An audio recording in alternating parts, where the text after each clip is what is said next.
Protekle dane u Slavonskom Brodu i Brodsko-posavskoj županiji osim ljetnih temperatura zraka obilježilo je niz događaja od povijesnih uspjeha i obljetnica do ekonomskih izazova koje nosi svakodnevica.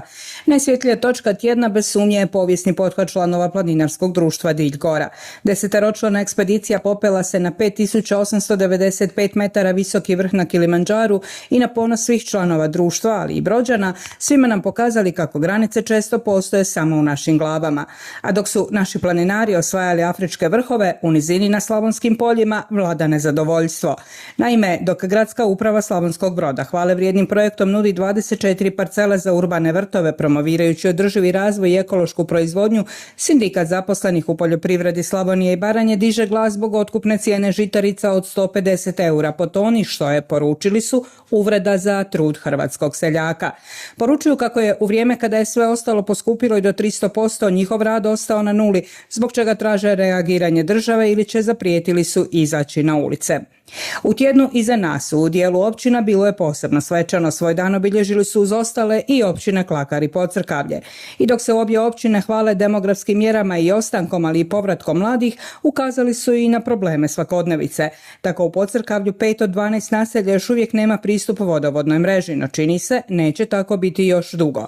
Prošlo tjedno obilježavanje dana općine bila je prilika da se najavi kako prve faze vodovoda stižu u Brodske Zdence i Gornji Slatinik. U vrijeme kada smo sve češće suočeni s visokim ljetnim temperaturama, biti bez vodovodne mreže dodatna je poteškoća, stoga je ova vijest za mještane itekako važna.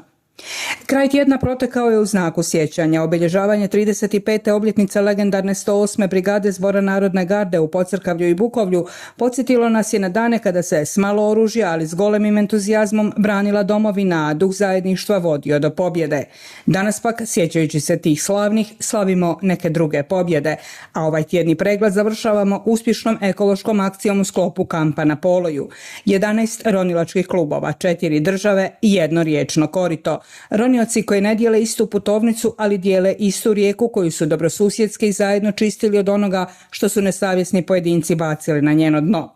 Zahvaljujući njima, Sava je nakon ovog vikenda potekla barem malo čišća, šaljući nam poruku kako se stvari mogu i moraju raditi drugačije.